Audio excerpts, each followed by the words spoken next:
In this video, we'll talk about attentional bias. Attention is a limited cognitive resource. We have selective attention. We pay attention to one thing while simultaneously ignoring others. When we say we pay attention, we do pay for it at a mental cost. Influenced by the attentional bias, we may fail to consider alternative options in decision making. Right behind our forehead, there is the attentional system in the prefrontal cortex. The attentional system determines how our sensory systems process incoming signals from our vision, hearing, smell, taste, and touch. For this to happen, millions of neurons are constantly monitoring the environment to select the most important signals for us to attend to. The attentional system is sensitive only to dopamine. When dopamine is released, it triggers the attentional system, in which neurons start firing electrical impulses that stimulate other neurons. These neurons are collectively the attentional filter. The attentional filter processes selectively the incoming sensory signals, guiding us where to look, what to listen, and what to think about. The attentional filter works largely in the background, below the threshold of consciousness.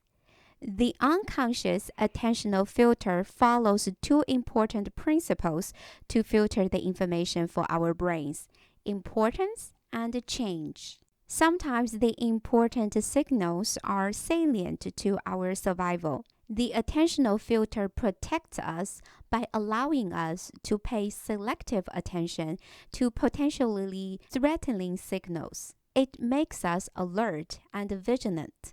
After the Boston Marathon bombings in 2013, more people have been paying attention to the unattended bags in public places.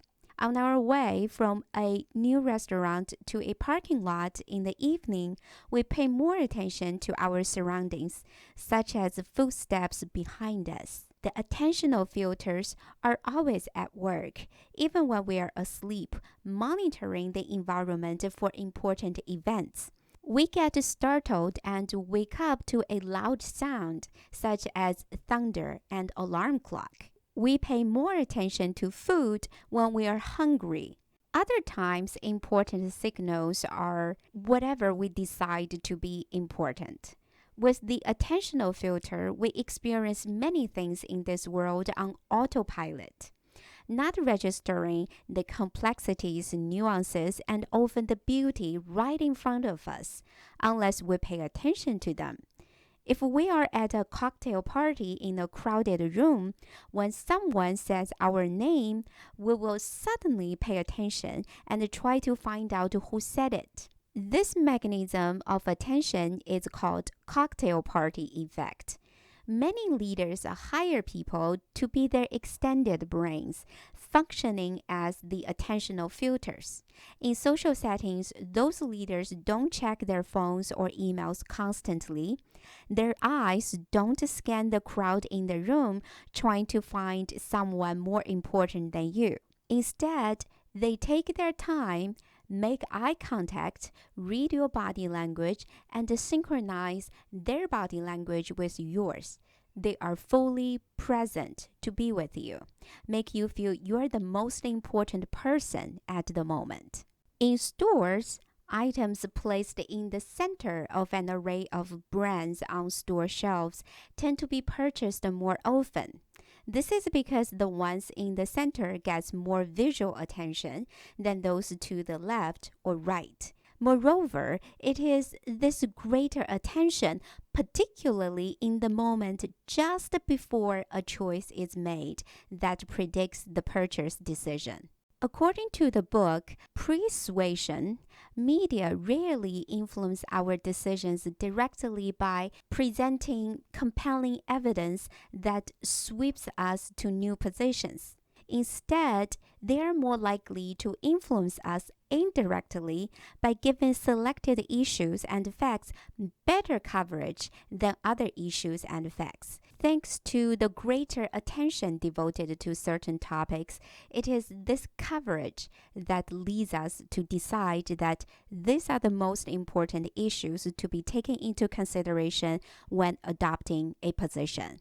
Scarcity changes how we allocate attention, and it leads us to engage more deeply in some problems while neglecting others. Scarcity leads to attentional shifts that explain behaviors such as failing to enroll in assistance programs, playing lotteries, saving too little, and borrowing too much. Currently, there are two ways to explain these behaviors. Take decisions on how to spend money as an example. When money is abundant, basic expenses such as groceries and rent are handled easily as they arise. These expenses come and go, rarely requiring attention and hardly lingering on the mind.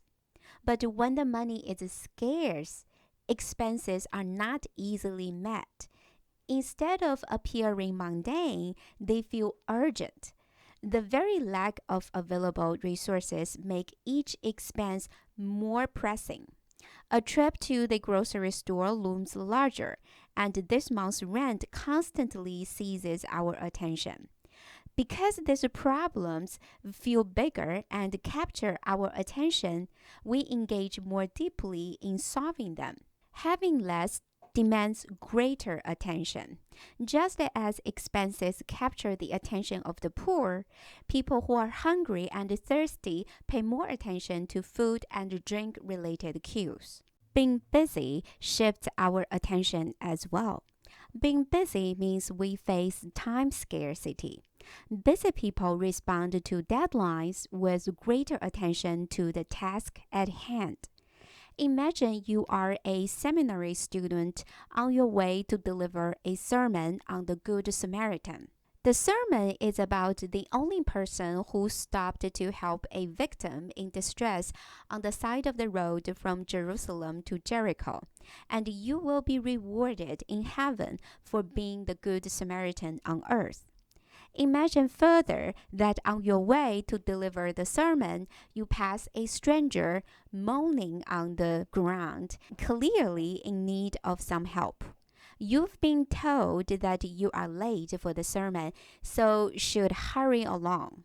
Will time pressure on you make a difference in whether you should stop to help the stranger? You might be confident that it would not make a difference. But almost every one of those seminary students, 90% of them, passed up immediately compelling opportunity to be a good Samaritan because they were in a hurry to give a sermon about it.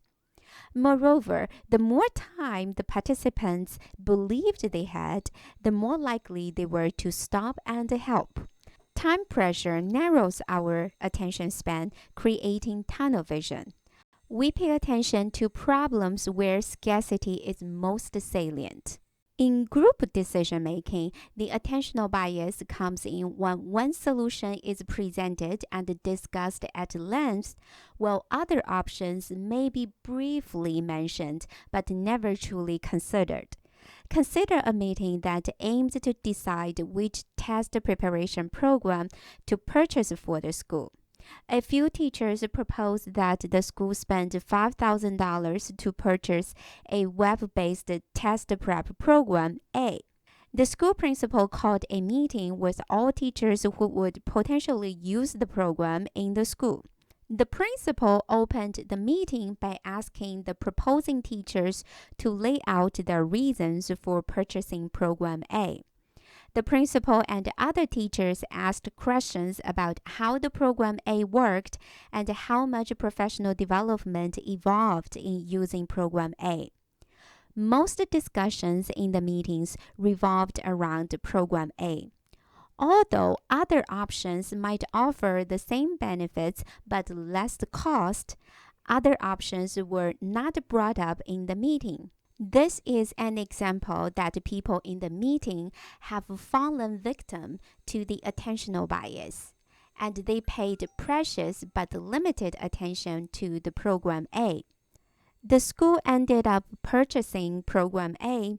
1 year later, the teachers find out program A is not as effective as they expected.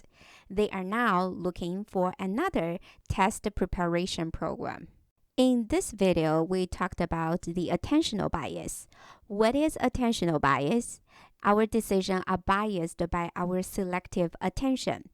Now it is time for you to provide an example of the attentional bias and reflect on how the attentional bias influences decisions made by you or the people around you.